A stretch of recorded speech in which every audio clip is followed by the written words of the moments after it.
Oh, the land of the free and the home of the brave. I'm a proud American from my birth to the grave. 47's the dog, took a bullet for all. Didn't flinch, didn't run, still he answered the call. And we said, be tight, be tight, be tight. The officer Tatum show. Be tight, be tight, be tight. The officer Tatum show.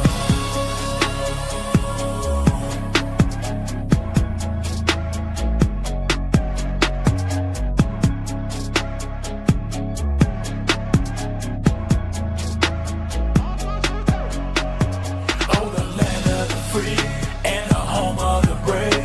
I'm a proud American from my birth to the grave. 47's the dog, took a bullet for all. Didn't flinch, didn't run, still he answered the call. And we said, be tight, be tight, be tight. The officer Tatum show. Be tight, be tight, be tight. The officer Tatum show.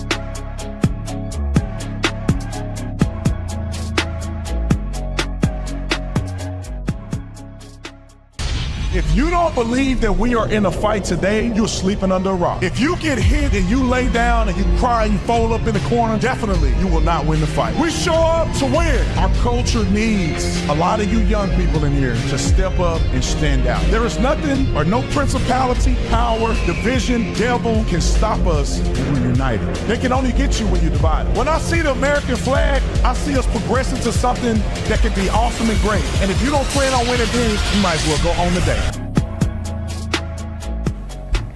Ladies and gentlemen, ladies, welcome back to another Officer Tatum show. I'm going to tell you guys exactly what we're going to talk about today. I want to get right into it. We're going to talk about Trump taking back Washington, D.C. We're going to talk about Mamdani launching a anti-Trump tour in New York City. And some of you brain-dead people in New York are voting for this guy.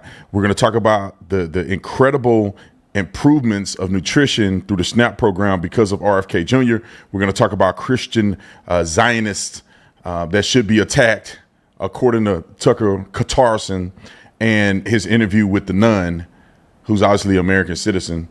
And then we also are going to talk about the propaganda against the IDF and them killing that journalist, which obviously it's been reported, unless you're an anti-Semite and you hate Jews and everything is against the Jews, it's been reported that that journalist was attacked intentionally because he was a part of Hamas, working with Hamas. And I think that's pretty clear. All right, let's get to it. Let's start with Donald Trump. So Donald Trump, being the GOAT that he is, really illuminates how feckless the government really is, because it takes him to do radical stuff that the other people who were in office should have been doing a long time ago, but they didn't do nothing because they don't care about you, and they only care about scratching the backs of the people in Washington who paying them checks and are lobbying for them. They don't care. They don't use the rules of engagement that the government has set forth for the president of the United States of America. They don't do none of that because they don't care. I just want y'all to be clear. The reason that Trump seems like a radical is because every other president besides him was sitting on their hands doing nothing. And many of these situations that Trump has used executive power to, I would say, improve, other presidents could have done it, but they never did anything.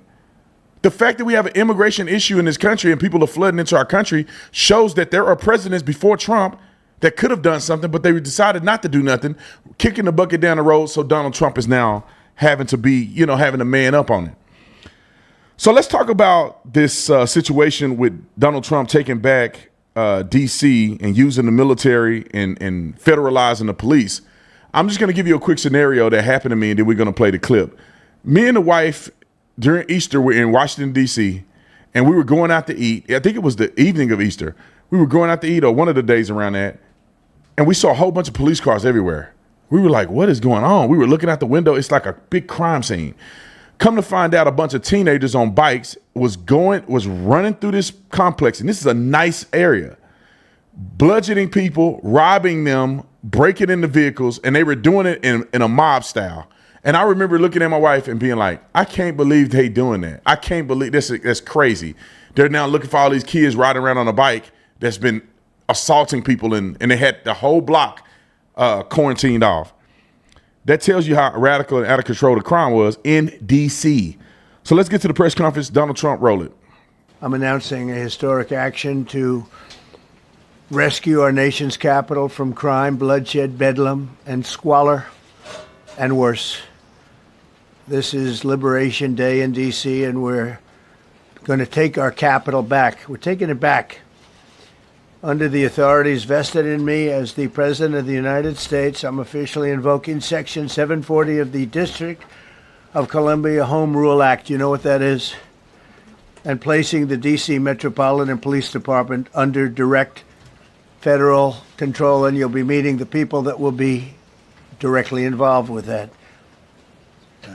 Very good people, but they're tough, and they know what's happening, and they've done it before. In addition, I'm deploying the National Guard to help reestablish law, order, and public safety in Washington, D.C., and they're going to be allowed to do their job properly. Now, the question that I have for you, is this authority vested or given to the President of the United States to do? Yes, it is. So everybody that have a problem with it, shut up. Because he can do it. Now, you may not like that he can do it. You may not think he can do it. But if he can legally do it, then he's doing what his legal authority allows him to do. Then what are you talking about? How do you make this into a dictatorship? How do you make this into a, what they call it, dictatorial action by President Trump? And he's trying to be a king. And the Constitution and the laws that govern the United States of America allows him through the Home Rule Act for him to do exactly what he did. Now let's look at photo 6 with the 2024 murder rate. Now here's the thing that I want people to understand when it comes to this murder rate thing. They go, crime is down. Well, that's like saying the stock market is down. Well, in the last 10 years, the stock market is up. It's having a downturn. But that don't mean it's not going to continue to go up over time. So just because crime is going like this, it's still up. It's still too far up or too high than where it should be. So it don't matter that it has improved this year. It's that, is it sustainable over time to improve? And when you look at some of these other nations that they have listed on here, Paris, London, you have Ottawa, Mexico City. DC's murder rate is much higher. It's twice as much as Mexico City. Now, I don't know what Bogota is. Am I saying that right? Bogota? I don't know what that is. I don't know what that is. It's just, hey, don't get mad at me. I had a public school education, okay? But still, the capital of the United States of America murder rate is even higher than that one. What are we saying here? Why are people mad at this? And let's put the scenario into place, and then we're going to play a whole bunch of other clips. Let's just say the crime rate has gone down. Why can't Trump make it go all the way down? Y'all, this is how silly your politicians are, because they have stage 4 Trump derangement syndrome. Let's say the crime rate was here in the 70s, which it was. According to my notes here, the crime rate has rose. I'm gonna find it for you because I highlighted it. The crime rate, how much it has rose from the 70s is astronomical. Let me find it real quick. Y'all just hold the phone. I'm gonna find it. I'm gonna find it because I was looking at it and it blew my socks off. I'm gonna be able to find it. Hold on. If I can't find it in the next couple seconds, I'm gonna have to move on. I know I highlighted it in here. DC crime since the 70s. Okay, no, hold on. Can't find it. Thought I had it. Am I tripping? Can't find it. I'll be able to find it here soon because I know I had the crime rate. It's going to bother me to death that I can't find it. I thought I highlighted it. So anyway, no, I'm thinking of another stat. Y'all forgive me. I'm thinking of obesity in America from the 70s. It went up like 200%. But the crime rates started here, and it has gone up over time. Even if you look at the chart looks like this. It went up, and it's going down a little bit. Even if the crime rate started here, went up to here, and it's going down, why won't you be happy that Donald Trump is making it go down faster? Y'all want it to do like this, and then go down slow over decades. Why can't Trump go, okay, it's going down, let's make it lower. Let's make it lower. Let's make it the safest city in the country, the Capitol. Okay, let's bring up a clip. Judge Janine has something incredible to say, and I think that this speaks to her point. I'm going to show Stephen Miller's tweet as well after Judge Janine, and then we're going to talk about all these liberals who have lost their salvation trying to be upset about something that Trump has done that is benefiting the people. This does not hurt people. Roll the clip. I see too much violent crime being committed by young punks who think that they can get together in gangs and crews and beat the hell out of you or anyone else. They don't care where they are. They can be in DuPont Circle, but they know that we can't touch them. Why? Because the laws are weak. I can't touch you if you're 14, 15, 16, 17 years old and you have a gun. I convict someone of shooting another person with an illegal gun on a public bus in the chest, intent to kill. I convict him. And you know what the judge gives him? Probation. Says you should go to college. We need to go after the D.C. Council and their absurd laws. We need to get rid of this concept of, no cash bail. We need to recognize that the people who matter are the law-abiding citizens, and it starts today. But it's not going to end today, because the president is going to do everything we need to do to make sure that these emboldened criminals understand we see you, we're watching you, and we're going to change the law to catch you. And my final note is this. These kids understand that the jurisdiction is through the state attorney general, Brian Schwab. I did a poster of the young man from Doge who was beaten bloody with a severe concussion, a broken nose. And then I did a poster of what happens to those kids, because I can't arrest them, I can't prosecute them. They go to family court and they get to do yoga and arts and crafts. Enough. It changes today. Thank you, Mr. President. And who can deny what Judge Janine Pirro said? Who can deny what she said? These little punks don't have strong leadership, fathers, discipline in their lives. And this is why they're out of control. At some point, you got to put the hammer down and say, if you're going out here shooting people, you want to play the big boy game, you're going to get big boy penalties. I don't know how we're conflating or having an issue with this. Stephen Miller's clip, I want to play his tweet real quick. Stephen Miller said, the founders made D.C. a federal city under the sole and exclusive control of the federal government as the nation's capital.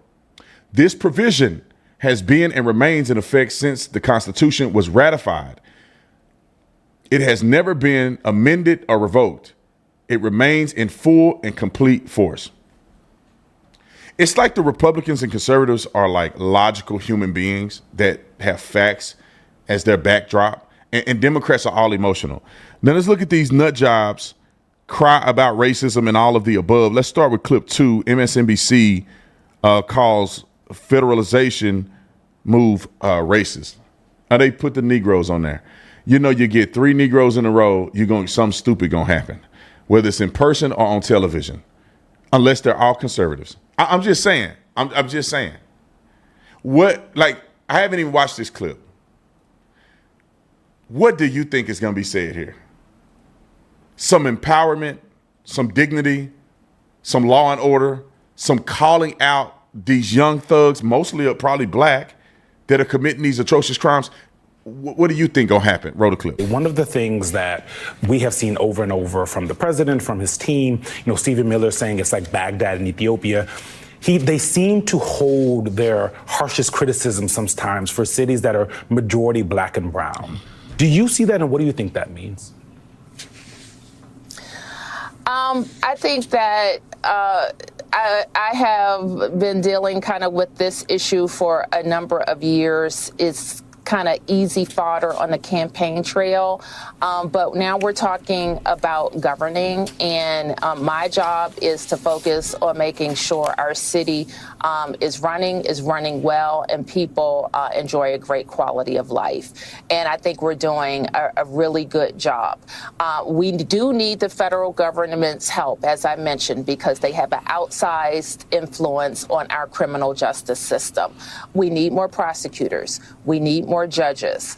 There are other ways to help. Even we want to rebuild our jail, and there are ways that the feds can help with that. But also just doing their part, cutting the grass, fixing the fountains, making sure that federal law enforcement is doing all of the policing that they can do. And I just have to say thank you to MPS, FBI, ATF, who've always worked cooperatively with us, and we expect that they will again.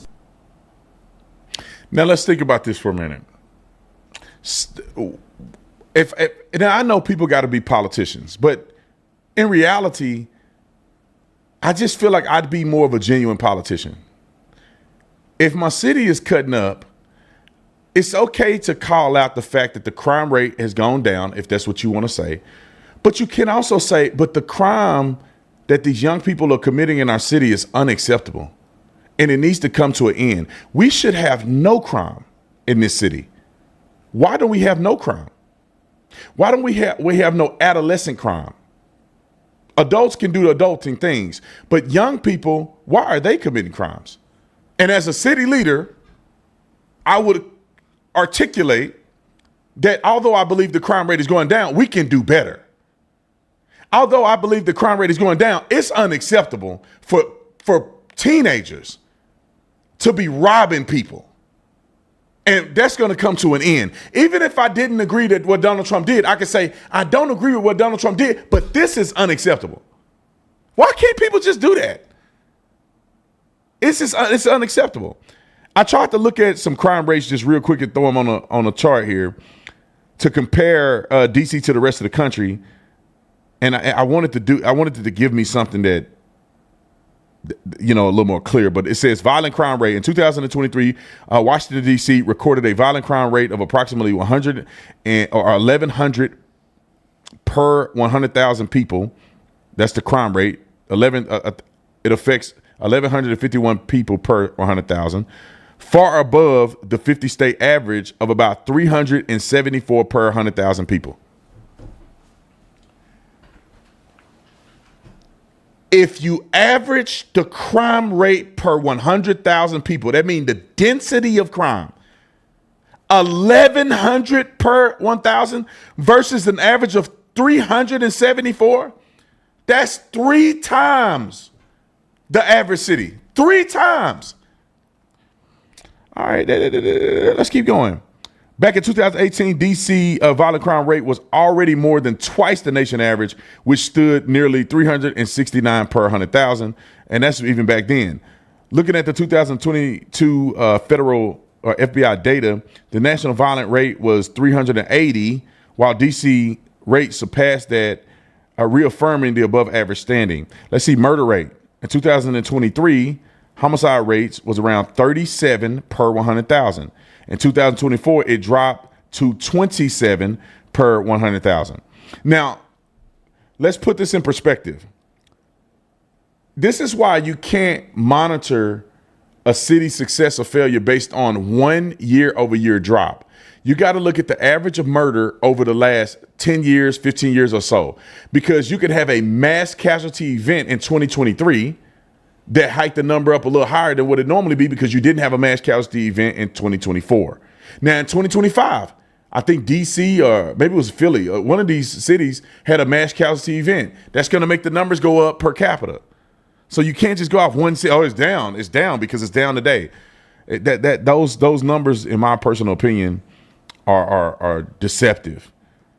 Okay, and it says D.C. ranks 4th highest among major U.S. cities for homicide rate, trailing St. Louis, New Orleans, and Detroit. Can you give me? Can you guys put together what are the similarities of D.C., St. Louis, New Orleans, and Detroit? I give you $100 if you can guess. What are the similarities? What's similarities, Trent? They're all blue cities. See, you're not right. Black people. There you go. Nah, they could be blue cities. I don't know if New Orleans is blue city. You're right. That's right. I want to give you $100 for that. Yay. But it's a huge black population. So when they claim the administration is targeting black people, well, maybe, just maybe, population density of black people in these crime rates, the top 4 cities, maybe we should consider that and look into that. Maybe we should wonder, why is this happening and what can we actually do about it? Let's see. I'm gonna find somebody in the comment section. Let's see. You got to be a Tatum Squad member for me to do it, because it's almost impossible for me to get contact with you. So if you're a Tatum Squad member, I'll find you in the comment section on the tab. Maybe if you got it right. Let's find somebody if you can look for it. Let's see. Let's go down the list. I think that's sufficient for that. Let's get to a couple other clips, because I want you to see how the mainstream media is just losing their socks on this. Let's go to clip 3. Roll it when you can. Watch them. The police are standing, and they're told, don't do anything under any such of this, and you can see they want to get at it. And they're standing there, and people are spitting in their face, and they're not allowed to do anything. But now they are allowed to do whatever the hell they want. Whatever the hell they want, as if police have been not doing anything before this, Eddie. What do you make of that? Whatever the hell they want. Chris, to be honest with you, I'm trying to hold my temper. I think there's an ongoing argument that he's having in his head with Black Lives Matter. There's an ongoing argument that he's having with the questions around criminal justice reform and police reform. It's interesting that he really doesn't really care about what's actually happening in D.C. on a certain level, because he's not trying to get at the underlying root causes. He's not looking at examples of how to address rising crime rates that doesn't require a form of policing that leads to increased incarcerality and the like. Let's look at what's going on in Baltimore. Let's look at what's happening actually in places like Baltimore and Chicago, right? So part of what we have to do is to understand. And Oakland. We have to understand this, Chris, within the context of Donald Trump's racial politics and within the context of his effort to get Epstein off the front pages. I understand David's point. Shut the front door for a second. Why do they assume Trump is talking about black people? Why do they assume that? Because they know who out there committing crimes. They know it. We know it. You see it. And then him to have the nerve. This is the same thing when it comes to these weak parents. What do they call it? Granola parenting or whatever. This. Well, let me look at the root cause of why. I got to go super deep and methodical about what could be really caught on that. No, tell them no. That's the root cause. No, you can't do it. I don't need to go through and look at the psychological effects. I told you no, that's no. I don't need to be an expert to tell you no. Some of y'all need to just say no. So when these kids out here cutting up, we don't need to spend 100 years trying to figure out what is the psychology of the young man in D.C. Is it the temperature, climate change? It could be making them. No, you robbed somebody. The law says it's against the law. And so when you rob, you go to jail. If you don't want to get jail, you don't rob. What about all the other black people that live in D.C. that don't rob people? And it's funny because they're willing to do so much research and resources for criminals, but they don't want to have resources for victims. They don't want to find out how they can prevent victims from getting victimized by the criminals. They want to soft roll it. Let's talk about it. No, I'm whooping your butt. That's what's finna happen. I grew up in a generation where there ain't a lot of talking. Nobody got time to try to diagnose your feelings. When I say do something, you better do it. Are you going to get that fire? Do you want the fire or do you not? No, you don't want the fire. You and I both don't need to be psychologists. You know you don't want the fire. I don't want to give you the fire. Then let's do what you're supposed to do. I hate that to a certain degree. People overanalyze things. We don't need to find all these strategic ways. It don't work, bruh. Some people need their butt whooped. Some people need to be in prison. These fools want to like replace police with social workers. And I ain't gonna lie, a lot of these social workers are women. And women don't get along with women. So what make you think that the women are gonna have this level of decorum and perfectionism that's gonna be effective in every scenario? It's not gonna happen like that. You got women, reality show, women messy as a mud. They all messy.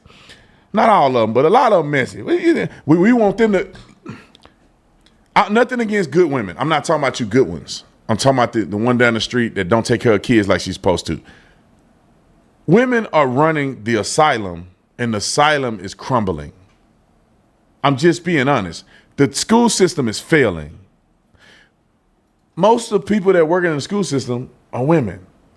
And I'm not saying all women are responsible because there's a lot of good teachers out there doing the right thing. But I'm saying, generically speaking, this soft approach, this sweetie, and also that have nothing to do with women specifically, is the way young men react to women.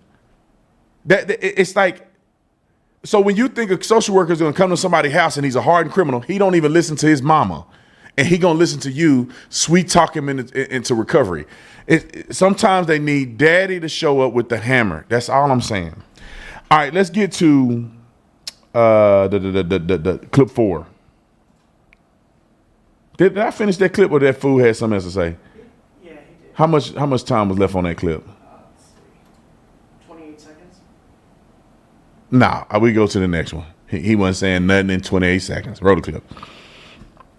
Roll it. Getting reaction from D.C. council members. We are, Pamela and Wolf. This coming into CNN from Council Member Charles Allen of the 6th Ward in D.C.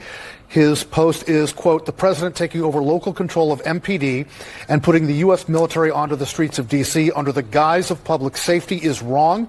It's an extreme, outrageous, and dangerous move for our city and the safety of all of our residents. He's the first city council member to react to this whole thing. None of them had reacted really last week to this in any real measure.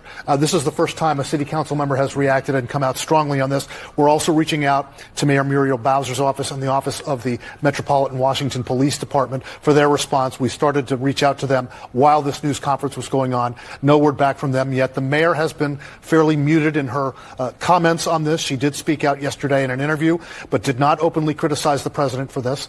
It's an extraordinary move. We have to point out, never before in American history has the U.S. president taken over control of the Metropolitan Washington, D.C. Police Department. How is this going to work on the streets? How is it going to work from a command and control standpoint?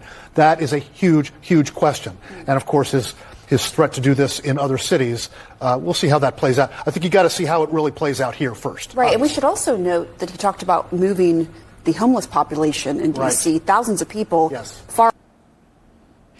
These people, you know, the biggest threat, and shout out to Adam for the super chat. I'll read it in a second. And also Stu with the super chat. But the real thing is I think that these people are embarrassed because the citizens that live in D.C. and walk and eat and work in DuPont Circle and all this, the people know how the crime is and they feel like it's inevitable. They feel like we need more resources. We need to do this. We need to do that. And the politicians are really working hard to try to do something, but it seems like nothing is working and it's going to take time and all this. And then Donald Trump is going to come clean it up in like 3 months. And they don't want that to happen because then the people will be like, you telling me I had to get robbed? People, I'm afraid to walk down here. Businesses getting shut down. People aren't eating out as much as they were in certain areas because it's so dangerous. And you telling me y'all could have had this fixed like 10 years ago? And Orange Man can do it in 3 months or less? and y'all had the authority to do this, but you didn't do anything. It's like, let me explain it like this. And then I'm gonna go to the next topic. It's like, it reminds me of a hypothetical situation of two parents who are separated. One parent has the kid full time and has had the kid full time for many years. And then that parent finally relinquishes and becomes reasonable and allow the kid to go to the other parent to split time with the other parent, right? So the kid can have access to what the other parent has to offer. And then when the other parent gets the kid in, you go, whoa. You didn't do nothing. The child has so much potential and you didn't do nothing. You didn't make an effort. Like, what were you doing with all the time that we gave you? You had this, and you didn't do nothing. And it's the same thing with these politicians. You like, wait a minute, bruh. You held power for this long, and you told me to vote for you and trust you. And when I said, I'd rather go somewhere else, you said, I got it. I'm going to do it. And you didn't do nothing with what you had. Now I realize you ain't sugar, honey, iced tea. And I think I'm talking about from the outside looking in with the parent thing. But what about a kid? What about a kid who see both sides and be like, wait a minute. You could have, but you didn't. Now I know what is capable of being done, and I know you ain't about nothing. Okay. Let's move on. Let's go to Mamdani real quick. I want to just make this quick. Mamdani. Y'all, New Yorkers, you're going to get what you deserve. And I'm not talking about the conservatives. I'm talking about New York as a whole. Because this microcosm did not happen because good people stood up and lost. It happened because good people sat on the sideline and allowed these people to overthrow you. There's so many good people in New York that you know who you are, that you sat on your hands, you didn't vote locally, you didn't stand up when you should have. Now the tide is overwhelming you to now everybody who once tried and didn't try are both getting lumped in the category of being overthrown by potentially electing a narcissist, socialist nut job that will absolutely destroy New York beyond repair. Because I personally am like, get what you deserve. Y'all go and vote for them and y'all get it. And when it start crumbling, don't come to Arizona. It's too hot out here. It was 120 degrees the other day. Don't come here. You don't want to be here. It's horrible here. Dust storms, air quality, it's crime everywhere. You don't want to live in Arizona. It's the worst city. It's the worst state in the union. Arizona is terrible, terrible, terrible, terrible. I can't even look. I don't even want to be here. Okay, don't move here. Whatever I can say to get you not to come here because we doing it here. We all right here. We doing good. And I don't want y'all here. So, but y'all going to end up electing this person and he's going to ruin it and we're not going to be able to come back from it. He's not going to be able to come back from it. So let's go to the clips. I want to go to clip 1 from Mamdani in his press conference speech. It's about a 2-minute clip. Roll the clip. Meanwhile, moments ago, the New York City mayoral candidate, Zohran Mamdani, zeroing in the Trump administration. He's on a 5 boroughs against Trump tour today. It comes as Mamdani is still seeking endorsement from some key New York Democrats that are still haven't happened. Brian Yanis is watching that campaign. He's got more. Hey, Brian. Hey, Bill, good morning. Well, the New York City mayoral race is focused heavily on the frontrunner Zohran Mamdani and his socialist ideals. But Mamdani is working overtime to shift the focus to President Donald Trump. After promising to be the president's worst nightmare if elected mayor, today, the self-proclaimed Democratic socialist launching a 5-day anti-Trump tour across the city. There is no borough that will be free from Trump's cruelty. We will feel the pain of this legislation, whether we are in Manhattan, Brooklyn, the the Bronx, Queens, or Staten Island. And we will shine a light this week and every week on the costs of this vision that is coming out of Washington, D.C. A lot of local Democrats standing by him today. Now, of the 12 congressional Democrats that represent New York City, though, just 4 congressmen have come out to endorse Mamdani, including Jerry Nadler, who spoke this morning. Now, all of this amid reports the president wants to intervene, even endorse one of the 4 candidates running against Mamdani for mayor. Republican candidate Curtis Sliwell, though, is warning the president not to take Mamdani's bait and to stay out of it. Trump does not have the support in New York City like he does in other parts of New York State or other parts of the country. It doesn't help if he intervenes in New York City. Every day it's Trump versus Zohran Mamdani. It's a good day for Zohran Mamdani. Now, this anti-Trump push started today as Mamdani is getting attacked for living in a $2,300 a month rent-stabilized apartment, even though he makes $142,000 a year as a New York State Assemblyman. Now, Bill, rent-stabilized apartments are meant for the lowest income residents in need. Mamdani did tell New York editorial board that he got it when his salary was lower in 2018 and did not know it was rent-stabilized, and he planned on moving out, but has not yet. Hold on. Okay, there's a twist. Meanwhile, hold on.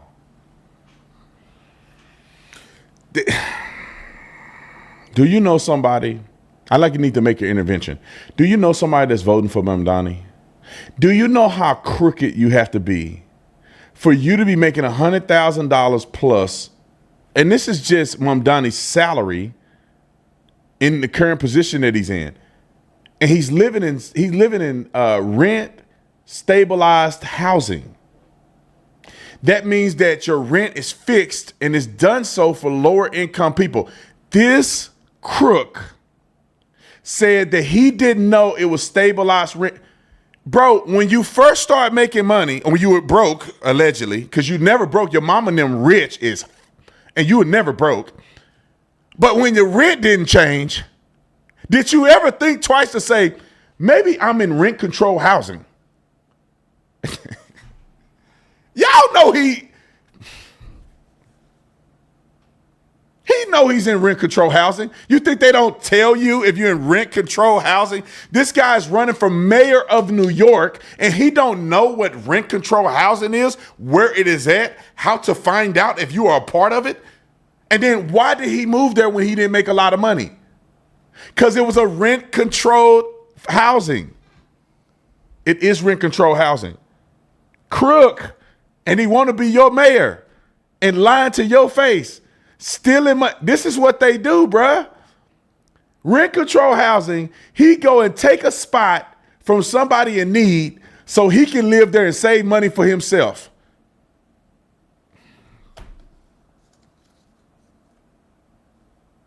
I want to play 2 more clips to show you how dangerous his rhetoric is and how anti-police he is and how he is going to push the Muslim Brotherhood through the entire New York City, and it's going to be over for Jews, Christians, and everybody else. In my personal opinion, it's going to begin to be over. And in about 20 years or so, it's going to be Sharia law in New York City. Keep playing. All right. Roll clip 2.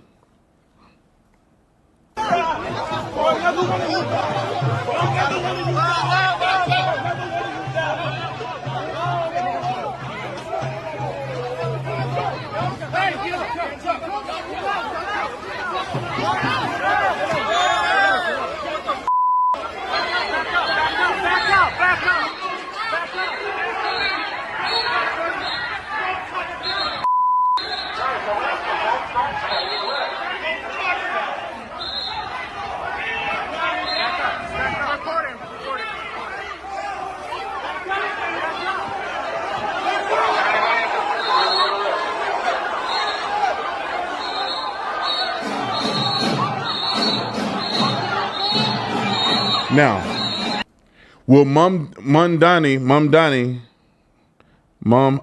I make sure I look at his name. Will he condemn this? No. And these are black and brown bodies, police officers, black and brown police officers. He won't condemn this.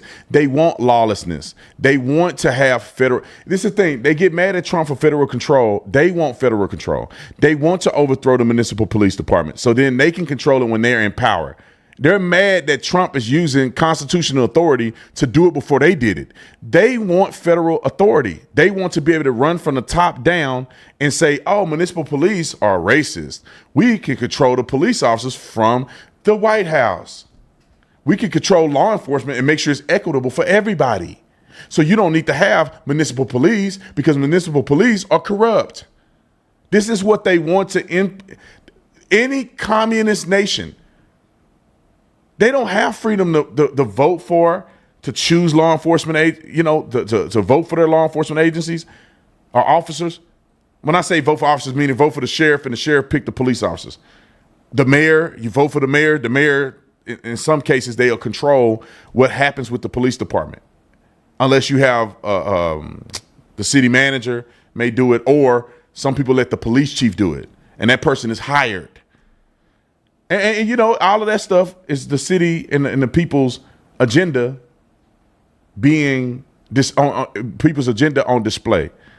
But when you're a communist nation, you have one authority, one military, one police force that's controlled essentially by the government. And this is what they really want. That's why they want to demonize police. Let's go to the Muslim clip on clip 3. Roll it.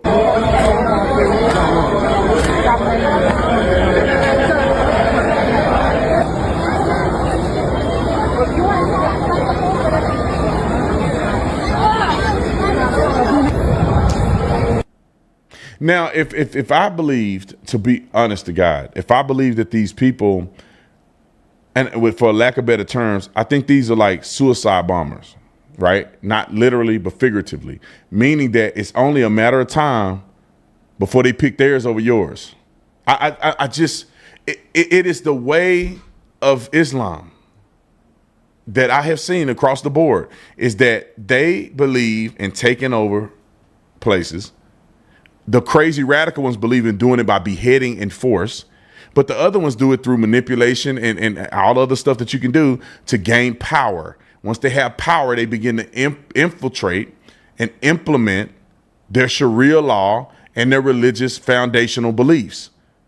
And then they begin to isolate and ostracize and criticize and do all of these other things to alienate other people out of their space. Why are they here and not over there? You know why they're here and not over there? Because they already over there. So they want to be over here too. Therefore, they can be over here and there. If you know what I'm saying. Why do they start like this and now they like this? And they all over there. And then they want to come over here. And they want to be all over here. And then we'll go to Europe and be all over Europe. And then eventually the world will be run centrally by Sharia law. Why wouldn't they want that, right? To be honest, wouldn't you like to live in a world where Christianity is the norm? Where Christianity, the laws and reasons of God and biblical principle are dominating? Wouldn't you? Wouldn't it be peaceful to you? Now, why don't you think they feel the same way about Sharia law? Of course they want Sharia law to run the world. Of course they want to live with Islamic principles. Just like they do in Islamic states. They want the Islamic State to be here. That you'll never find them in an Islamic state where they trying to balance, well, what about your beliefs and my beliefs, like Christians do? What about your beliefs and my beliefs?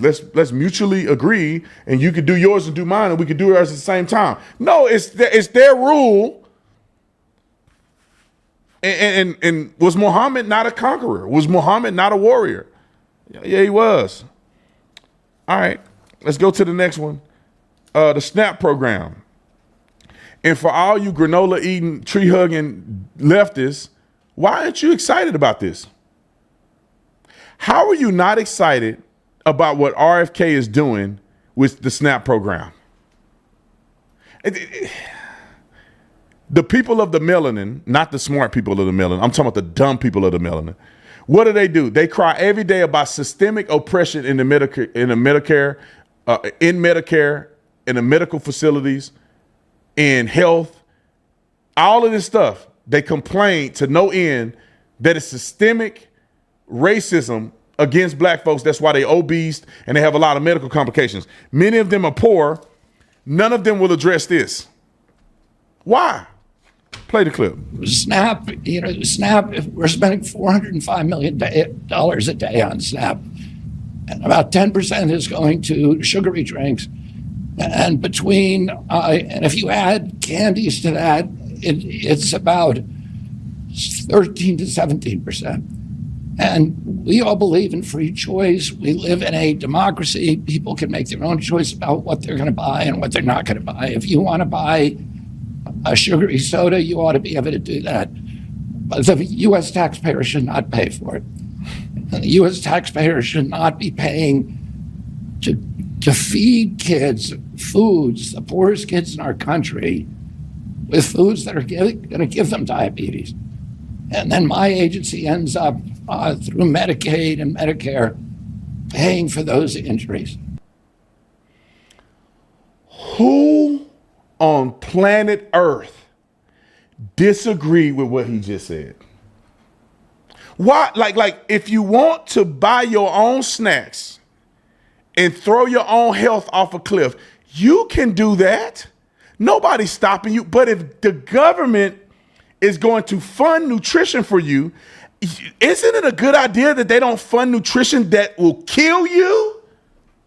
Don't you think? Like, I think it's a problem that our government is feeding the poorest amongst us, who happen to be minorities. They're feeding them junk that's causing them to be sick. And the same people that talk about we don't have enough Medicaid and Medicare, the same people that are saying, well, they have better health care in other countries. Well, maybe if we weren't loading the system with spending $400 million a day to give 13% for candy, red dye, red 40, sugar that we know is just killing people. And you create poor habits when you're younger. You grow up with bad habits. That's why your mama is 350 pounds with a big old booty walking around and gonna live to 60, if that. And nobody cares. And RFK is the devil for suggesting that this is a reality that we should be helping our people with. I'm 100% for that. If Republicans were against RFK on this, I would be with RFK against the Republicans. Why don't we want our people to be healthy? Let me give you a couple stats real quick, and then we're going to talk about how the leftists are losing their minds. Like RFK Jr. said, 10% of sugary drinks. No nutritional value, just sugar. Boosting insulin, people getting obese. I mean, we know what that is. 13 to 17% include candy. If you poor and you hungry, why are you eating candy? Okay. And if you want candy, buy it with your own money. And then we can go this. It says people can buy, and this is the important part, people can buy it, but the taxpayers shouldn't have to pay for it. If your kids are healthy, that'll help benefit the effectiveness of Medicaid and Medicare. Why can't we see that? Many states have already implemented restrictions that no longer cover sugary drinks, candy, energy drinks, and prepared desserts in particular states, including Texas, Florida, Indiana, Arkansas, Iowa, Utah, Louisiana, and others. In Texas, on April the 1st, 2026, there will be no sweetened drinks, candy, artificial sweeteners, or beverages with over 5 grams of added sugar. Florida, no soda, energy drinks, candy, or prepared desserts. Indiana, for example, on January 1st, 2026, no sweetened beverages or candy. We are making people healthy again. Rich people, people with middle class, upper middle class, rich people, they can afford to eat healthy alternatives. My wife go to the store and we buy all of granola stuff, right? We got healthy soda. We got little sodas, Bo be drinking that soda. No sugar in it, all that stuff. And they make it fun for the kids. Our snacks, sugar-free, keto snacks. I mean, we go buy the healthiest stuff we can find. We go to Whole Foods and these other places, and we go buy the healthy organic stuff. We also, deodorants, soaps, we buy the stuff without aluminum and all this old crazy stuff and to mess up your hormones. But that's because if you got money, you can do that.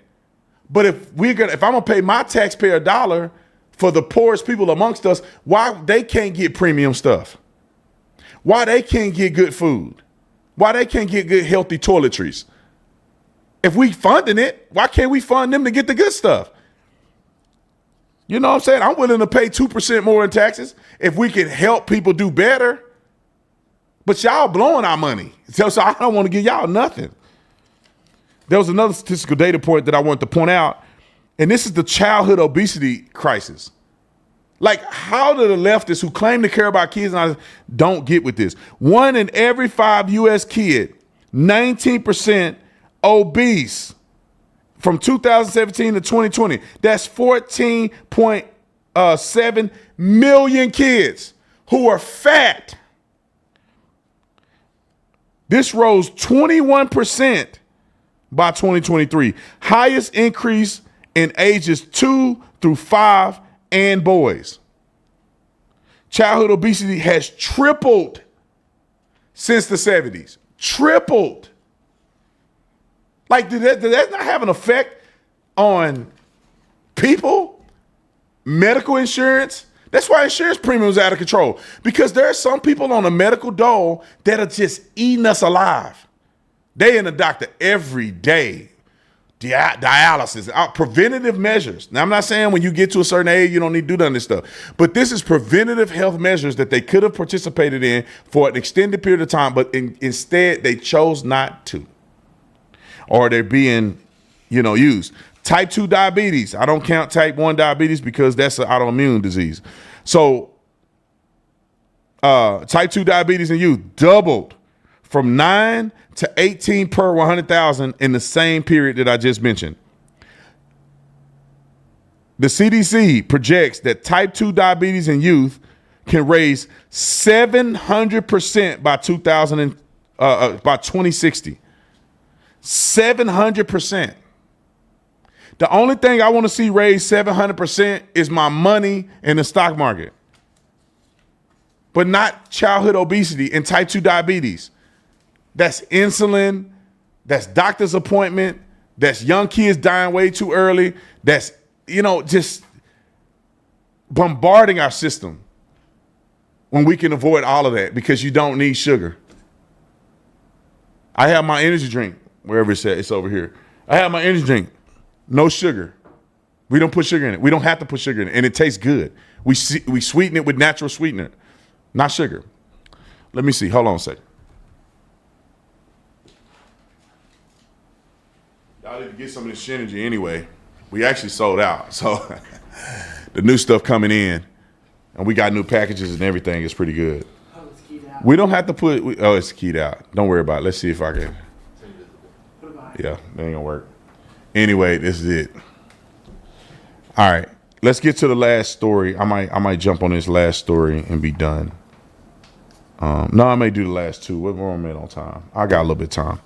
So let's talk about Tucker Carlson, and I'm just joking about Qatar. I don't know if he's getting paid by Qatar. He has been paid by Qatar, but I don't know if he's getting paid in perpetuity to push the things he's doing. I don't like to say people getting paid because people think AIPAC pay me, and I ain't got a single check in the mail. If you can find a AIPAC check with my name on it, let me know so I can cash it because they ain't giving me no money, and I don't want no money. If supporting Trump, like they say I get paid by Trump, I'd be rich. The Jews and Trump, I'd be a rich man. Ain't nobody getting paid by these people to say something, to use common sense. Now, I want to talk about this specific issue because I think that this was it's the continuation of foolery.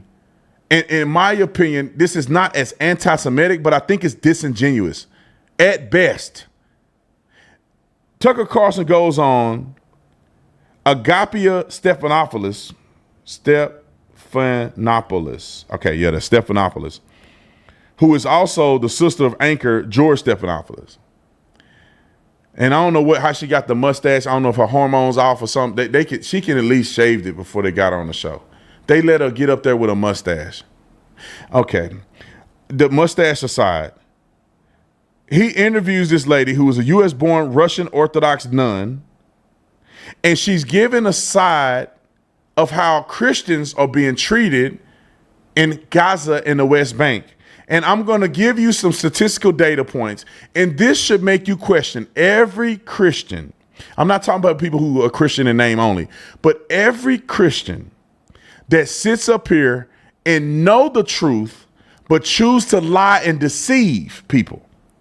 This woman is giving her account, which I cannot deny or reject, but it's deceptive because she's not telling the truth about the total perspective of how Christians are treated in Israel and the West Bank and the difference. Now I'm gonna let it play and then I'm gonna show you what I'm talking about. Roll the clip. There has to be much more done by the Christians in America because these Christian Zionists are speaking in our name. Someone like Ted Cruz, Senator Cruz, is saying and doing what he's doing because he's following a Christianity that is not the Christianity of the Holy Land. It's not the Christianity of a Catholic or an Orthodox or a traditional Christian. It's a heretical belief. What is Christian Zionism? Mm-hmm. As far as I understand it, they believe in the idea of the rapture.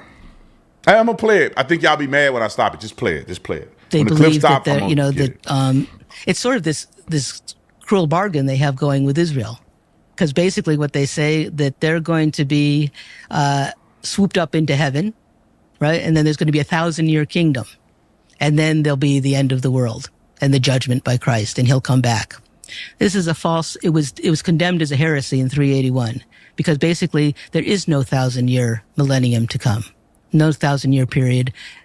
The end. We are in that time period now, and so it's a false belief there. And so basically, what they're arguing is that Jesus coming the first time wasn't enough. Yeah, and it's like in a way it's denying the Messiah. As an Orthodox Christian, the most important thing in my life is that we receive the body and blood of Christ, and we prepare ourselves to receive that body because Christ came as God and as man. And if you read John, it's actually 6:66. First, he says, "Take, eat, this is my body, and drink, this is my blood." And many people that heard the saying and found it to be a hard saying and turned away from him.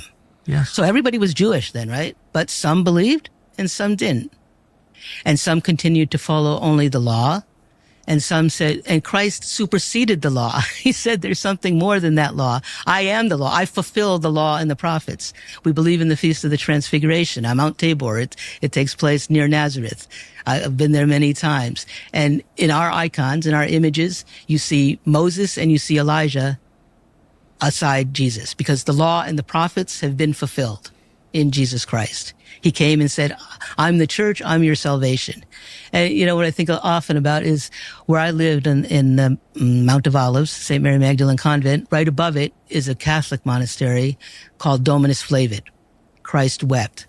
It's where Christ wept. And I think of it often now because to some degree with Muslims, to a lesser degree, because they retain some of the Christian sensibility, but he's weeping over the people that didn't see him, that didn't understand who he was. Let me pause her real quick. You know, like I say, I think some of the stuff I agree with her on, obviously most of it is, in my opinion, is disingenuously displayed. I don't think she's intentionally being disingenuous because she has an orthodox position and she's going to stand up for what she says. But when she says that this is not a traditional orthodox position for Christians to believe that the Jewish people from the line of Abraham are chosen people and that the Christians should support them, love them, honor them, because she says, and I said this as a tweet earlier, I said, Jesus was a Jew. Jesus is God, so that makes God a Jew. And if you don't, I don't care where you stand on the Trinitarian, Unitarian spectrum, God saw it fit enough that he decided to either come down, if you're a Trinitarian, in flesh as a Jew, or if you're a Unitarian, that he decided to choose Christ Jesus, who was a Jew, to die for our sins. That's something to say about that. It's something to say. This is why Paul said what he said. And I wrote an op-ed on this, and I shared it. I'm going to put it in the link somewhere. And then this is what I wrote in here. It says, Paul makes the connection uncomfortably clear for those who want a Jesus without Israel, right? This is what he said in Ephesians 2:12 through 13. He said, remember that ye were at the time separated from Christ, alienated from the commonwealth of Israel, and strangers to the covenant of the promise, But now in Christ Jesus, you who once were far off have been brought near by the blood of Jesus Christ. We were outsiders. Now there, through Christ, we are grafted in. Through a Jew, we are grafted in. Let's look at Romans 11, 17 and 18. You, although a wild olive shoot, were grafted in amongst the others and now share in the nourishing root of the olive tree. Do not be arrogant towards the branches. Why can't we consider what Paul is saying? He goes on. Paul doesn't say Israel has been cut off forever. In fact, he says the opposite. Listen what Paul says in Romans 11, 2:29. He says, God has not rejected his people whom he foreknew. That's Romans 11:2. The gifts and the callings of God are irrevocable. That means everything God has said about the Israeli people are the Jewish people, the ones who descended from Abraham, not every person who said they're Israeli, not every person that lives in Israel. We're talking about the land and we're talking about the people of the promise. And this is what he's saying. It's irrevocable. We should not be arrogant against the branches, and that for a temporary time, they have been cut off, but God is going to re-engraft them. I want to say re-engraft them, but he's going to bring them back to the truth and save all of them. For a temporary time, they fell away so that the Gentiles can come in, and then the fullness of Israel be saved all at one time. That is the promise, and that is the prophecy, and that's what Paul said, who is, I would argue, could be a Orthodox believer. And it's very clear to me. And I got a whole bunch of other scriptures, and I can continue to read them off to you. But I just wanted to express that major point. The Orthodox position is that we are engrafted into what? The promise. To who? It's not like God had created something different. God created a promise, and then we are now grafted in. The Jews did not obey, but God is going to bring them back. That's what the prophecy said. God is going to bring them back to the land that they're in today. That's a prophetic reality. They will never cease to exist. That's a prophetic reality. It's 15 million Jews today. And many of the ones from the line of Abraham still are living today from that line. They have not been extinguished. There's genetic proof that people in Israel and many of who claim are Orthodox religious Jews have come, and if they fall away, they fell away. But they're coming, that have been in Israel, are connected genetically to the line of Abraham. It's 100% verifiable proof. All right, let me get to the other point. Let's play the other clip that we got. Basically, the Christians are in the same situation as the Muslims being a Palestinian. So the problem is, so there's two different things. If you live in Israel, you're a citizen. And so they can live there and work, but there's sort of some petty grievances that people might have. But if you're a Christian in Palestine, which is where most of the activities of the life of Christ are, Bethlehem, Jerusalem, the Mount of Olives, Jericho, Jacob's Well, that's all within Palestine. And so that's the predominance of the Christian population there, and they're treated with the effects of the occupation. Hold on, right here. Let's do some correcting. This is why I say she's disingenuous. She says she conflates the majority of the Christians with the majority of the Christian historical sites. The majority of the Christians don't live in the West Bank and Gaza. We know that, right? There's 100,000 plus Christians that live in Israel, 1% of their population. How many of you think live in West Bank? 50,000. How many of you think live in Gaza? Around 1,000. Majority of Christians don't live in the West Bank. They don't live in Palestine. So she's being disingenuous and trying to act like most of the Christians are in the West Bank or Palestine and they're being mistreated. That's not true. Hundreds of thousands of them, or at least over 100,000, I think it was like 180,000, they live in Israel. And they're not experiencing what you're experiencing. Let me give you some facts real quick. And Nick can do this in post-production because I don't have time to play all the clip. Y'all can go watch this later because she's being disingenuous. Now, I went and did some research on this because I don't want to be a fool. Now, I went and researched about what are Christians. First of all, I researched how many Christians live in Israel versus in Gaza in the West Bank. And it's clear that overwhelmingly majority of Christians in Israel live in Israel. And they're mostly Arab Christians, but they live in Israel. All right. Let's go down to, I think I looked up some more stuff on here, but let's go down to which one do you think is safer? She goes on in the Tucker Carlson interview and proselytizing. He asked her, can you proselytize, right? Meaning that, can you try to witness to other people to convert them to Christianity? And I swear, God is my witness. This will tell you she's a liar. This is why I lose trust with people like this. She go, well, no, it's not that I know of. No, it's illegal. You cannot proselytize in the West Bank or Gaza. It's illegal. According to the laws, it's illegal. Let me compare and contrast. I wish I could pop this on the screen. Maybe I'll try to give them the thing, but let's compare and contrast the difference, because I wrote it down so I can just read it off to you guys. Freedoms in Israel versus in the West Bank and Gaza. I'm going to read them off. In Israel, Christians have full freedom of religion under Israeli basic law. Churches can operate openly, own property, publish materials, run schools, proselytize with limitations we discussed, which I discussed earlier. And that's no coercion, no bribery, no minors without consent. That's reasonable. They don't want you converting people by coercing them.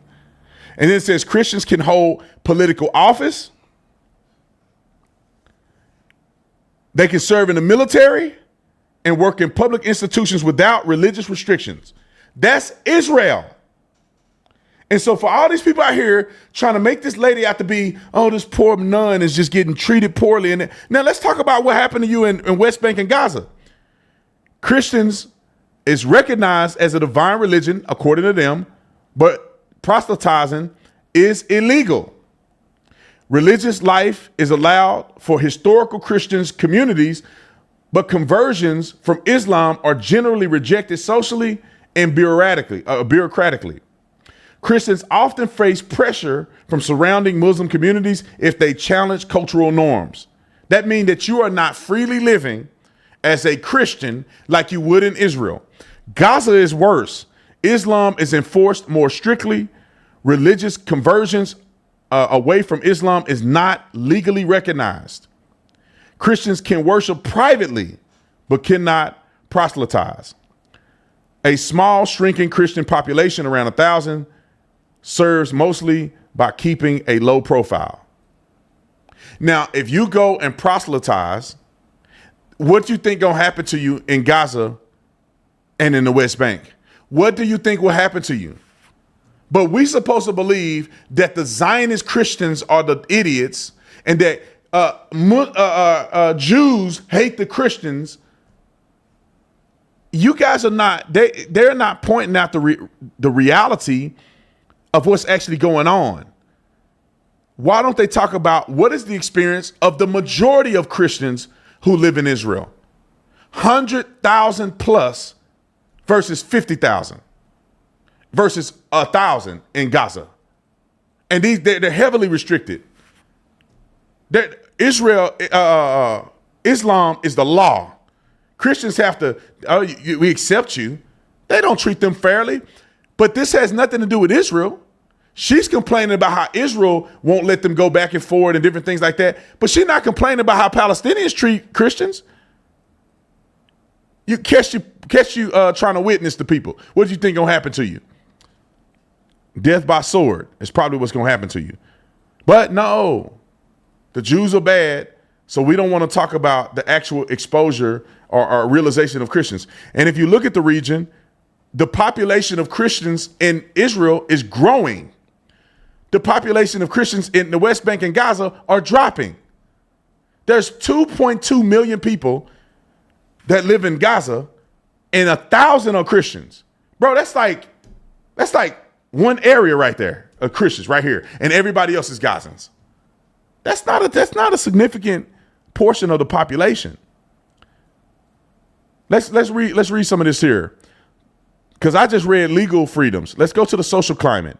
Christians, especially Arab Christians, generally integrate well and often have higher educational and income levels than the national average. So that means in Israel, Arab Christians have higher income and education than the national average. In some ultra-Orthodox neighborhoods, they face occasional harassment, especially missionaries.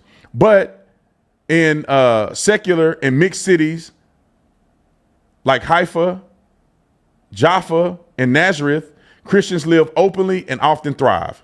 Okay, let's go to the West Bank. Christians, and I don't curate this. I just looked it up and had ChatGPT put this together. I didn't foreread it or nothing. Christians in the city like Bethlehem and what's this, Ramallah, live relatively openly, but report pressure from rising Islamic conservationism. Population decrease is steep.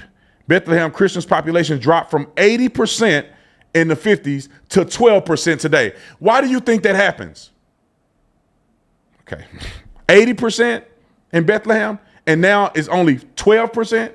But this Bethlehem is in the West Bank. Bethlehem is not occupied by Israel.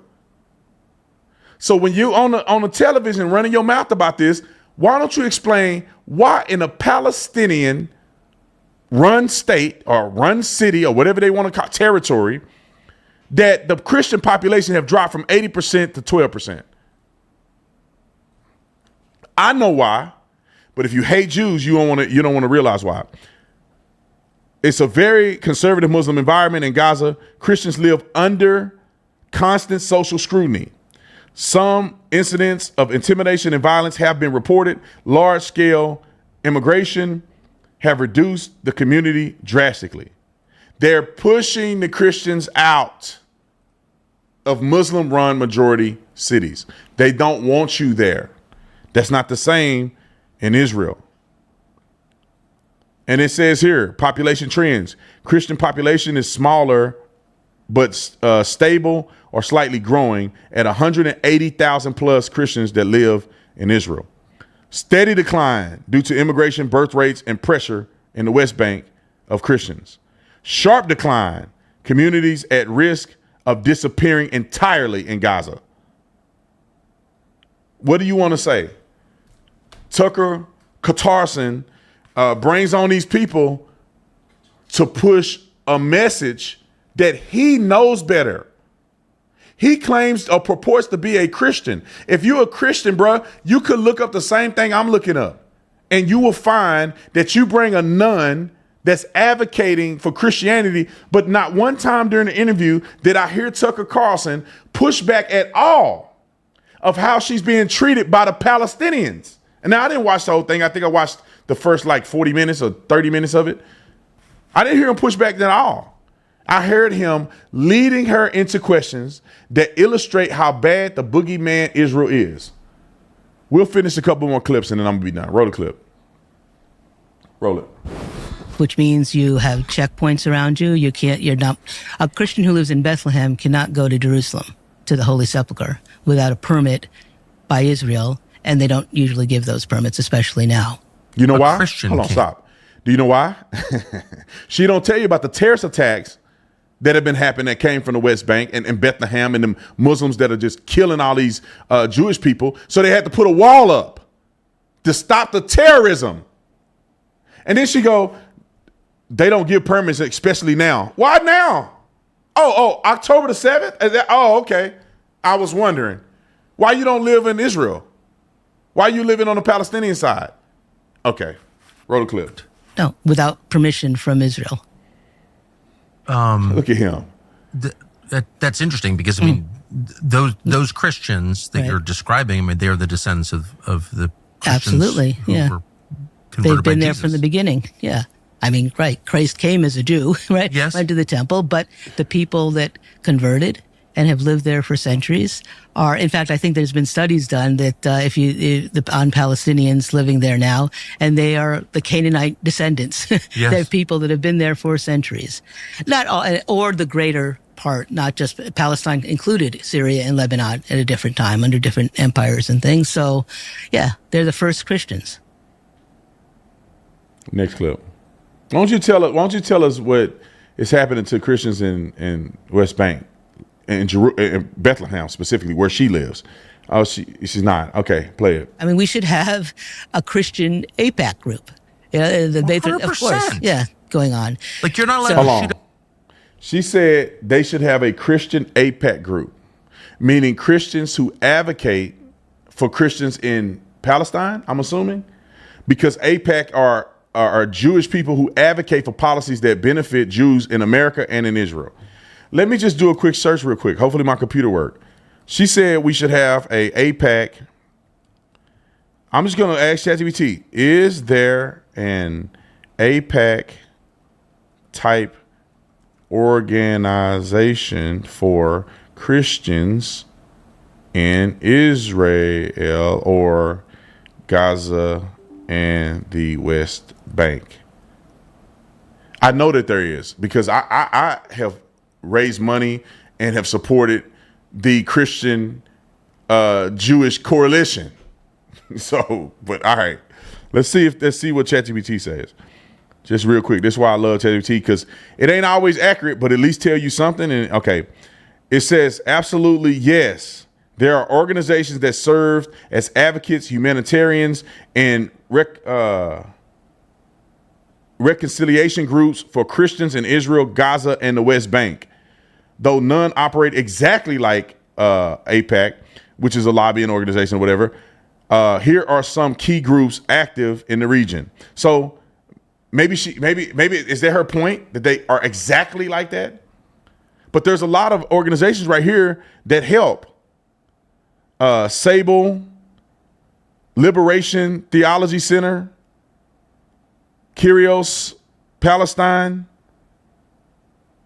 I can't say none of these. There's Jerusalem, that's another one. Catholic Relief Service, that's another one. IOCC, which is the International Orthodox Christian Charities, that's another one. Iconic Ecumenical and Advocacy Voice from abroad, that's one. The Church for Middle East Peace, that's one. International Fellowship of Christians and Jews, that's the one that I've supported. And other notable groups were Embrace the Middle East, Christian Mission to Gaza, Action Reconciliation, Service for Peace, which is the ASF, Mission Jerusalem, Middle East Council of Churches, that's another one. So, I mean, what are we saying here?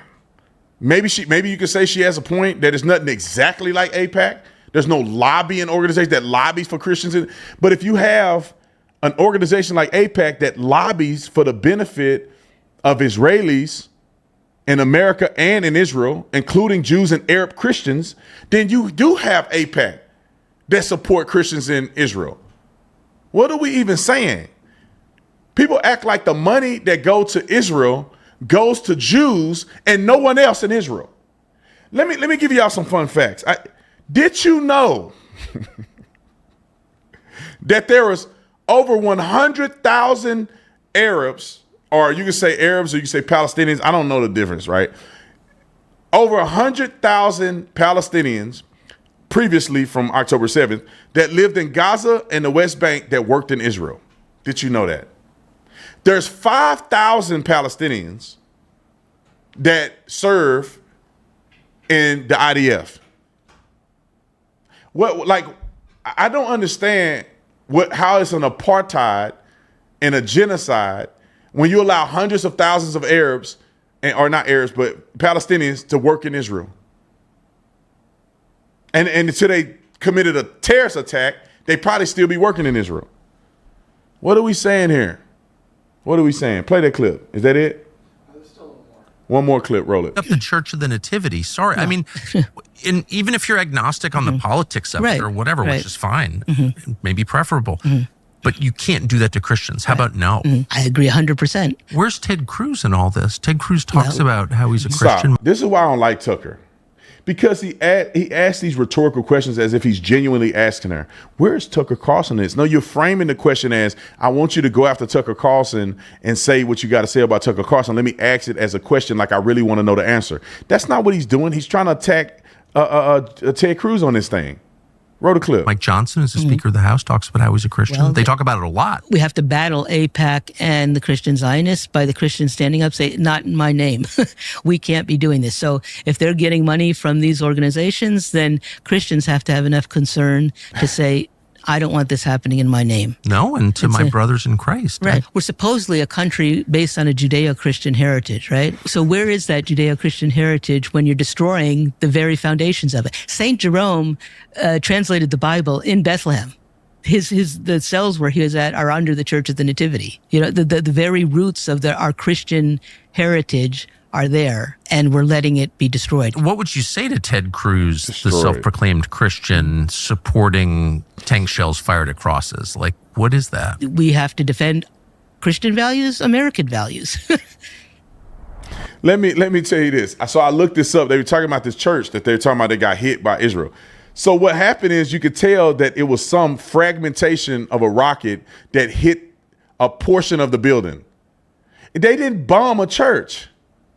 Fragmentation hit a portion of the building, and they're acting as if Israel intentionally shot at the cross or tried to hit the building. I saw the pictures. We can probably look it up, but maybe I'll have Nick do it afterwards.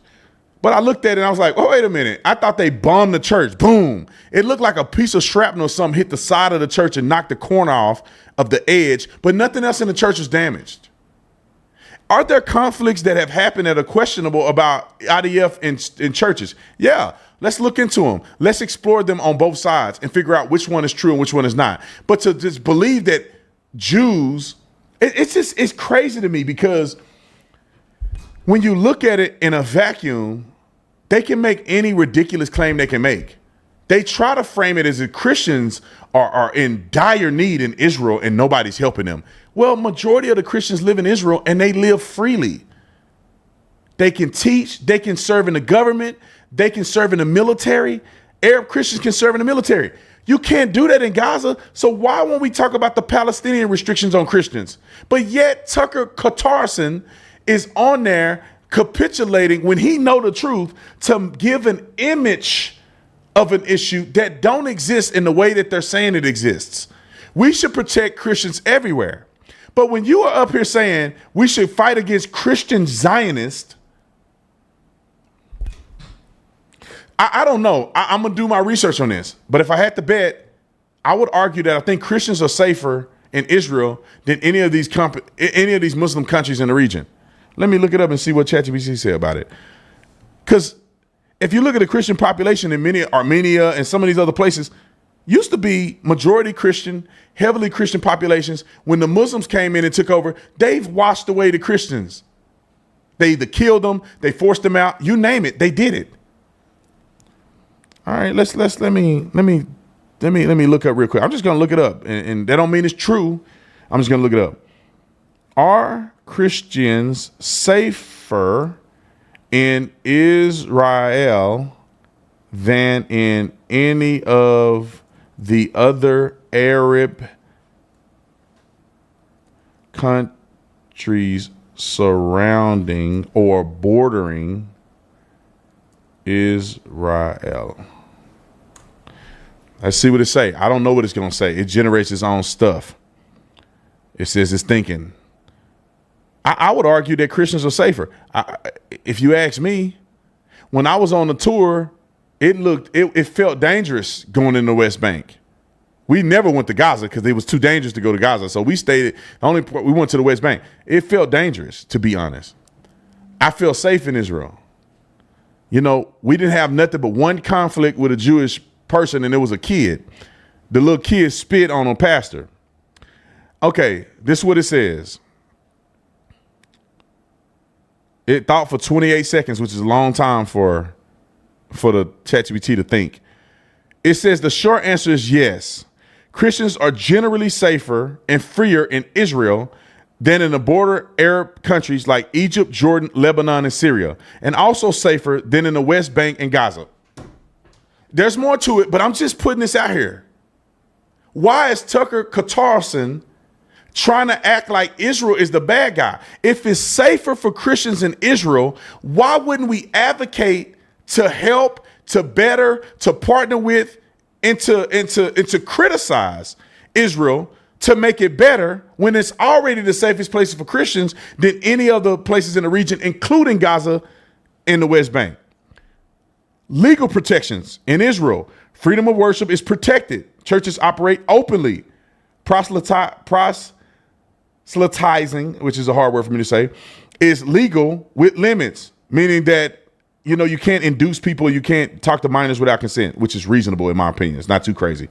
The Christian population is small but stable and growing, with over 187,000 people that live in Israel. Now, we already talked about the West Bank, and we already talked about Gaza. Let's talk about Syria. Syria, very, very high persecution, ongoing conflict with Islamists controlled in part of the country. Egypt, high persecution, current mobs, violence against Christians, and systemic hurdles. Jordan, high persecution.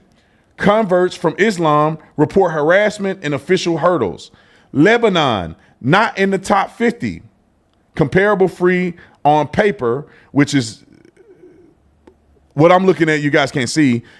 When they talk, I guess the top 50 worst places for Christians, Syria is 18, Egypt is 40, Jordan is 50. They said Lebanon is not in the top 50. Comparably free on paper. But crisis, militants, and sporadic sectarian pressures still affect Christians. It says, and it's the bottom line, across law, day-to-day freedoms, population trends, Israel offers the most robust environment for Christians in the immediate neighborhood. So what are we saying? Everybody that claim to be a Christian that have criticisms but won't acknowledge what I just said? Why? Why won't you acknowledge that this is the safest place out of all other places that you never criticize? The way they treat Christians, the way they kill Christians, so on and so forth. Let me just do this other thing. Where does Israel rank amongst all the countries for safe places for Christians? Now, you can take this stuff with a grain of salt. I tend to believe, with all the sources that is presented to me, that it is reasonable to say this in good faith. Let's see. I got to read through this stuff because it didn't give me exactly what I wanted, like in a chronological order. It says, global context, where are Christians minorities most threatened? Open Doors World Watch List, 2025 ranked countries by the severity of Christian persecution. The highest ranked nations include North Korea, Somalia, Yemen, Libya, Sudan, Nigeria, Pakistan, Iran, Afghanistan, Iraq, and Syria. These are regions with systematic repression or violence against Christians. Israel is not on the list of top 50 dangerous countries. Where do they list is on the countries itself. Let's see. Okay. It says 84% of Christians report being satisfied with life in Israel. I want to know where my list at. Israel ranks amongst the safest countries globally for Christians, especially when contrasted with the threat present in most neighboring and predominantly Arab nations. So it didn't give me a number, but all of the most dangerous places for Christians to be in where Muslims run. Israel only had one country. I mean, you know, the Jews only have one country, and that country is one of the safest places for Christians. The Muslims have all these other countries, and they're all dangerous. For the most part, they're all pretty dangerous to Christians. We just can go with, I don't know, it's Yemen. I think Yemen may be Muslim. Somalia, Yemen, Libya, Sudan. Nigeria, maybe it's Muslims in Nigeria that's doing it. I don't really know why Christians are safe in Nigeria. I don't know a lot about foreign stuff unless I just look it up directly. I know Pakistan ain't, Iran, Afghanistan, Iraq, Syria. I mean, you name it, all these Arab countries that are listed as the top dangerous places. The only Jewish country is one of the safest places for Christians, but people have an aneurysm at the thought of Christians supporting or Christians being Zionists. You should be ashamed of yourself, actually. I want to get to one more thing, but this is a long live stream, but we will cut them into shorter clips later. Let's go with this IDF killing of the journalists. This is another situation, and then I'm done, y'all. This is another situation that bothers me. The immediate reports from everybody in the world is that they randomly killed a journalist for no reason. When I hear stuff like that, I say, what is Israel saying? What facts are they giving? Is it reasonable or is it not?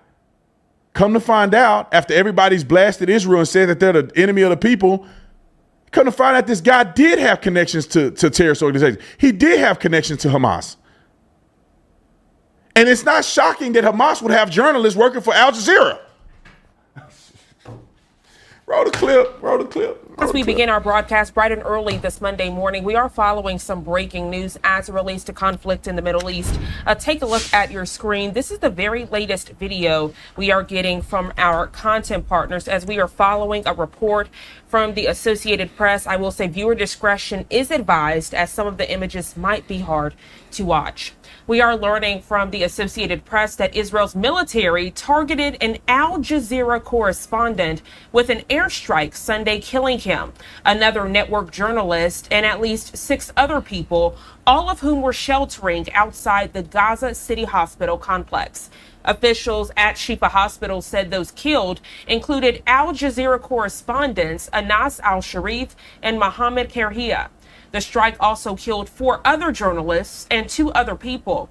That information being confirmed to AP by a hospital administrative director. The strike also damaged the entrance to the hospital complex's emergency building. Now, both Israel and hospital officials in Gaza City did confirm the deaths, which press advocates described as retribution against those documenting the war in Gaza. Israel's military later Sunday describing al-Sharif as the leader of a Hamas cell, an allegation that Al Jazeera and al-Sharif had previously dismissed, calling it baseless. I do want to share with you the very latest from IDF as we are following this breaking news on this Monday. Take a look at your screen, the very latest from Israel Defense Forces. They say, quote, struck Hamas terrorist Anas al-Sharif, who posed as an Al Jazeera journalist. Al-Sharif was the head of a Hamas terrorist cell and advanced rocket attacks on Israeli civilians and IDF troops. They go on to say, quote, intelligence and documents from Gaza, including rosters, terrorist training lists, and salary records, prove he was a Hamas operative integrated into Al Jazeera. A press badge is not a shield from terrorism, end quote. And as this was happening, Fox News correspondent Trey Yingst was actually out in that area. He says, quote, Al Jazeera correspondents Anas al-Sharif and Mohammed Kerhia were just killed in an Israeli strike outside of Shifa Hospital. As we're discussing this, I actually want to give you a live look out in Khan Yunis, Gaza, on this Monday morning, about 1 minute shy from the top of the 6 o'clock hour. We are learning this incident marks the first time during the war that Israel's military has swiftly claimed responsibility after a journalist was killed in a strike. Now, let's put this in perspective. Could Israel lie and they just wanted to kill him because they didn't like him? Yes, that could be a possibility. The reason why I don't think they're lying is because they would just not claim responsibility. I don't think they don't have to claim responsibility. They say, no, we didn't do it. Okay. Y'all can believe it if you don't. We didn't do it. Move on. People can go and find their own evidence. They could have killed him without leaving evidence. I think they killed him for a reason. And the others that were operating as they say he was a terrorist. They said he was the head of a Hamas terrorist cell. And this wasn't the first time a journalist was a part of Hamas. The last journalist they killed, I can't remember his name. Let me see. I can find it in here. The last journalist that was killed, he was harboring hostages, and they killed him. And the thing is that with the ideology of Hamas, why do you not think that they wouldn't infiltrate media too? These people are not a functioning government. They're not a functioning military. They don't have rules of engagement. They have people in civilian clothes. They have people as journalists. They have hostages in people's randomly in people's houses. They stealing aid. They doing all this stuff. And so people are shocked that a journalist is working with Hamas. Why wouldn't they? To be honest, that's actually smart for Hamas to have a journalist because he can have access to places that Hamas soldiers can't. And if you believe in I'm going to see the virgins when I die and I'm dying for a cause, why wouldn't you give your life up for the cause, bro? Like, that's like saying if America was wanted to infiltrate a country or something, and we had an American that posed as another person that became a journalist, and they're just getting intel the whole time. If you told me that Mossad, just say Mossad wanted to spy on America, they had a Mossad agent become a journalist in America, posing as an Israeli American or something, and he's getting intel. Why wouldn't they do that? If Hamas was an actual military and they killed a Israeli journalist, I put my life on this. If Hamas was a legit military and they killed an Israeli journalist, and they said because the Israeli journalist was really an IDF soldier, and they show any pictures that he could have been an IDF soldier, nobody would care. Nobody would care. They'd be like, yeah, he was an IDF soldier, see? But then when Israel does it, people flip out. It's like, do you think that that's not possible? It's not the first time they've had a journalist that's been a terrorist. And it's actually a strategy, and it's pretty smart to have a terrorist be a journalist because they're protected. And if you can creep around, you can report on stuff. You can be talking to people. You can get access to areas. You can get access to what the IDF is doing that you couldn't get if you were actually dressed like a Hamas militant. And then they caught on to him and they blew him to smithereens.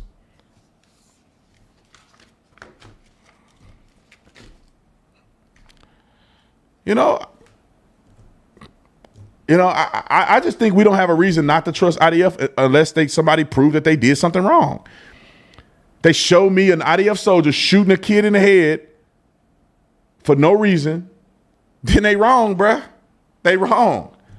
You show me IDF like they were saying they were killing them at the fee zone. Show me a video of IDF soldiers shooting and killing people at the fee zone, then I'd say that's wrong. That is wrong. It's wrong. They shouldn't do that. Only video I've seen is them shooting in the air and shooting at the ground with nobody getting hit.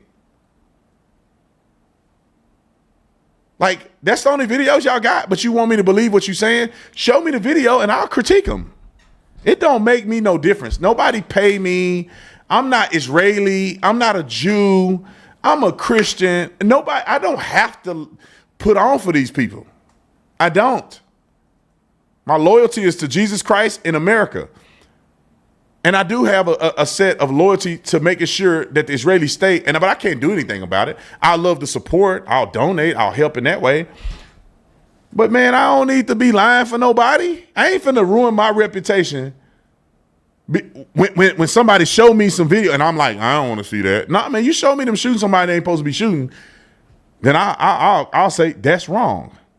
You show me Benjamin Netanyahu doing something you're not supposed to do, I'll say that's wrong. I disagree. You show me Trump doing something he ain't supposed to be doing, I criticize him and y'all get mad at me. Anyway, I think I've said enough. Shout out to Dustin. Welcome back, my buddy. We gotta do some burnt offerings here soon. Love the new IDG. God damn. Hold on the screen. I gotta take control. It's just that I need to do the super chats. Anyway, let's go to super chats real quick. I love you guys. Appreciate you. I hope you enjoyed the show. Let's go to super chats real quick. All right, I'm gonna try to run through these real quick. Adam, thank you for the super chat earlier. What's interesting is Democrats want crime and chaos, And the moment Trump stops them from robbing and killing, it's racist. These people can't have common sense if they were on an ocean of it. Agree. Stu, thank you. Kelly, thank you for joining the Tatum squad. Junior, God bless you, brother Tatum. Much love from your Mexican brother in Christ. God bless you, brother. Appreciate you. Mamba, let's see. Guess Europe needs the U.S. to liberate them again. The you know what are ready for the next step. 100%. Like we people don't learn, man. And it's really the cowardice, sackless idiots that just everybody's our friend, except the Jews. Let's see. Dustin Logan says, Arizona football is right around the corner. Hope you go live from Sun Devil Stadium. ASU. The devil is a lie. They ranked number 11. They ain't even ranked that good. Should be ranked number 3, but they ain't that good. No, I'm playing. Christopher, thanks so much for joining the Tatum squad. Hemi, thanks so much for joining the Tatum squad. Dustin says, love the I don't give a F mentality, speaking all truth, bro. Because I don't, man. I really don't. I don't. Nasim Black, what's up, brother? That's my brother from another mother. I got to find some Jewish terms since y'all think I'm a Talmud Tatum. When I salute my Jewish friends, is it Mazel Tov? I think it's Mazel Tov. I saw a Jewish person at the cigar lounge, and one of the guys just converted to Judaism.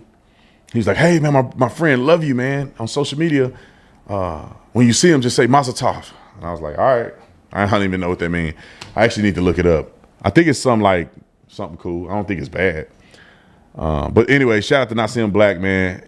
Nasim has never been nothing but great to me.